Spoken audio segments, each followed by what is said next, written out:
শুভেচ্ছা শুভেচ্ছা শুভেচ্ছা। আজকে আপনাদের পড়ে শোনাব দর্শনের সহজ পাঠ বই থেকে। বইটি ভাষান্তর করেছেন কাজী মাহবুব হাসান। আজকের অধ্যায় বিষণ্ণতার রাজপুত্র এমিল চিত্তরান। বিংশ শতাব্দীর শেষের দিকে বিখ্যাত একজন রোমানীয় ফরাসি দার্শনিক ও অ্যাফোরিস্টকে জুরিখে নিমন্ত্রণ করা হয়েছিল। অ্যাফোরিজম হতে পারে কোনো সংক্ষিপ্ত পর্যবেক্ষণ বা কোনো বক্তব্য যা কোনো সাধারণ সত্যকে প্রকাশ করে।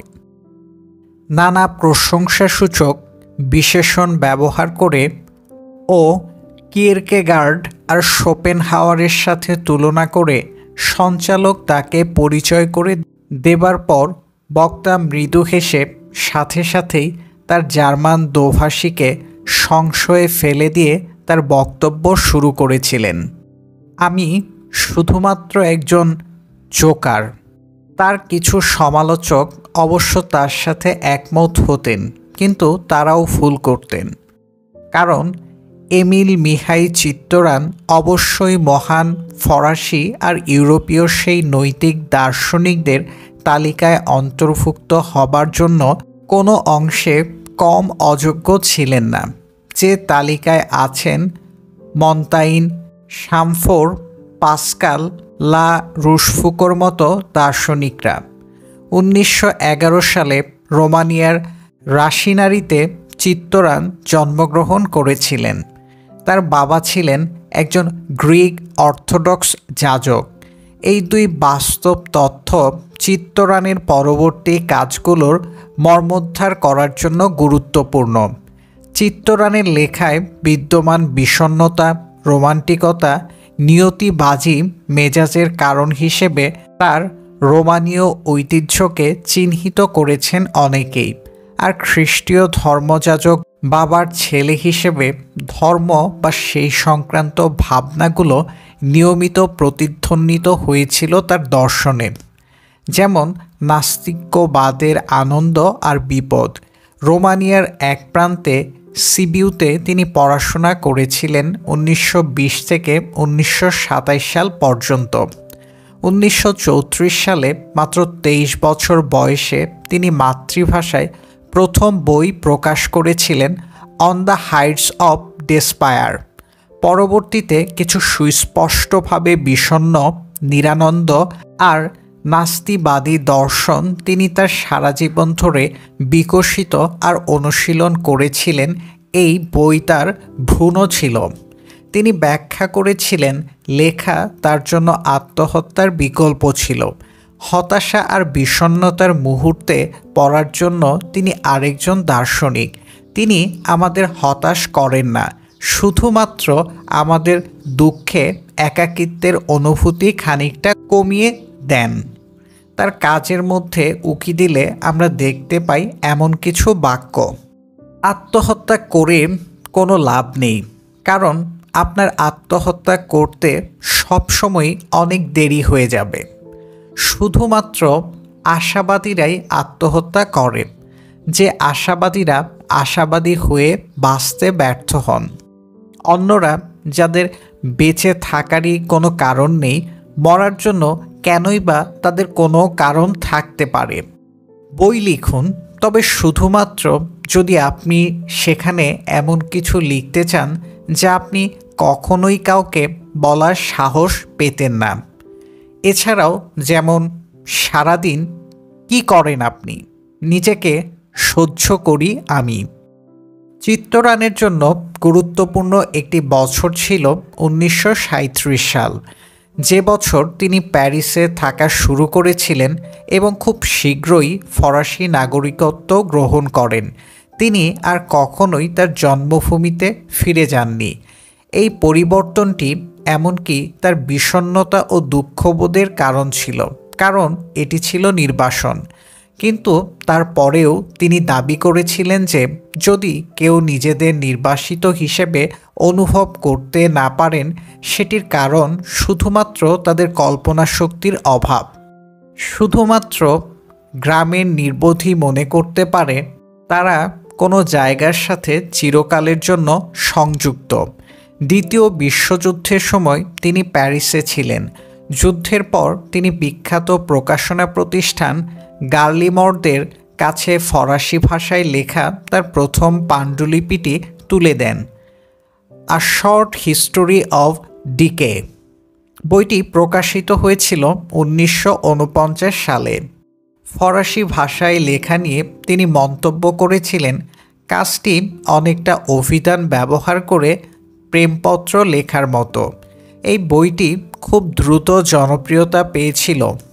এটি ছিল দুর্দান্তভাবে নৈরাশ্যবাদী ব্যবহারিক কয়েকটি বইয়ের প্রথমটি, যাতে মূল বিষয়টি বর্ণিত হয়েছে মূলত অ্যাফোরিজম বা শ্লেষাত্মক তিক্ততাপূর্ণ সংক্ষিপ্ত প্রবন্ধ ব্যবহারের মাধ্যমে। বইগুলোর শিরোনামই প্রচারণামূলক অথবা আঘাত করার মতো। Syllogisms of bitterness, the temptation to exist, তার মাস্টারপিস বলে পরিচিত দ্য ট্রাবল উইথ বিগেন বর্ন। প্রতিটি বই নিরন্তরভাবে অসুস্থতা, মৃত্যু আর আত্মহত্যা নিয়ে আলোচনা করেছে। নিয়তির শ্লেষী বলতে হবে, কারণ এই বইগুলোর লেখক দীর্ঘদিন বেঁচে ছিলেন। 84 বছর বয়সে 1995 সালে তিনি মারা যান। তিনি যখন মারা যান ততদিনে চিত্তরান সুপরিচিত ফ্রান্সে। তার বইতে যে ধরনের খামখেয়ালি মনোযোগ আর আকর্ষণ তিনি তীব্রভাবে সমালোচনা করেছিলেন, তার পাঠকদের কাছ থেকে সেই ধরনের আকর্ষণের শিকার হয়েছিলেন। তিনি অবশ্যই সবসময়ই বলে গেছেন, প্রতিটি জীবনই চূড়ান্তভাবে অদ্ভুত এবং পুরোপুরিভাবে গুরুত্বহীন। ওয়াল্ট ডিজনির এই যুগে এই ধরনের নৈরাশ্যবাদিতার মূল্য আছে।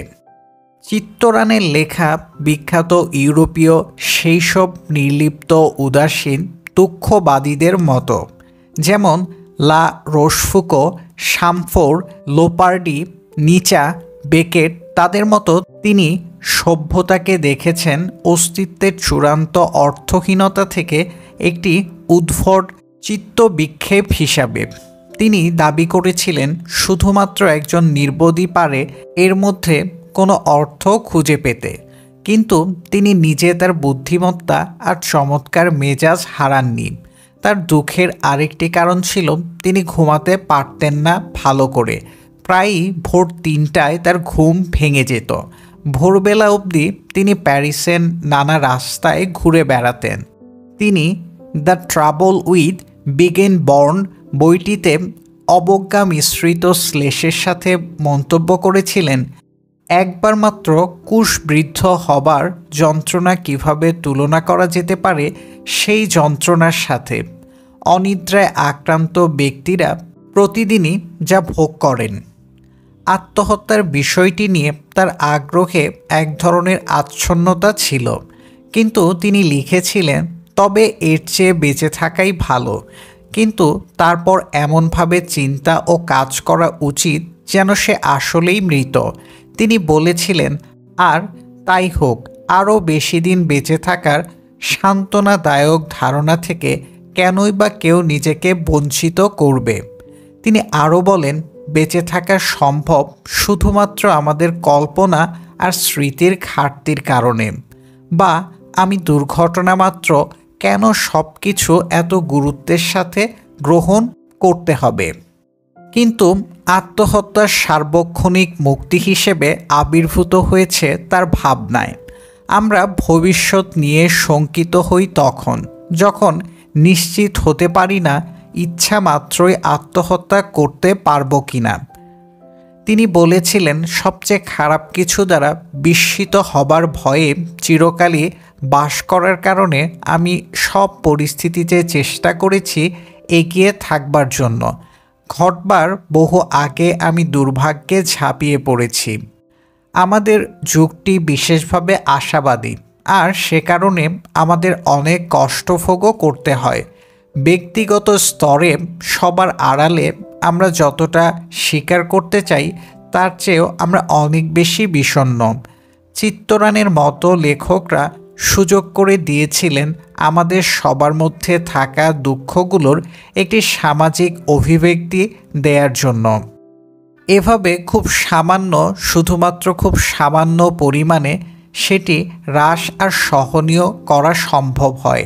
তার সুন্দর the trouble with begin born বইটিতে চিত্তরান লিখেছিলেন, আমি মানুষের বন্ধু হতে পারি শুধুমাত্র যখন তারা সবচেয়ে বিষণ্ণতম পরিস্থিতিতে থাকে, যখন তাদের ভাবাবেগের বিভ্রান্তিগুলো পুনরুদ্ধার করার না থাকে শক্তি, না থাকে ইচ্ছা।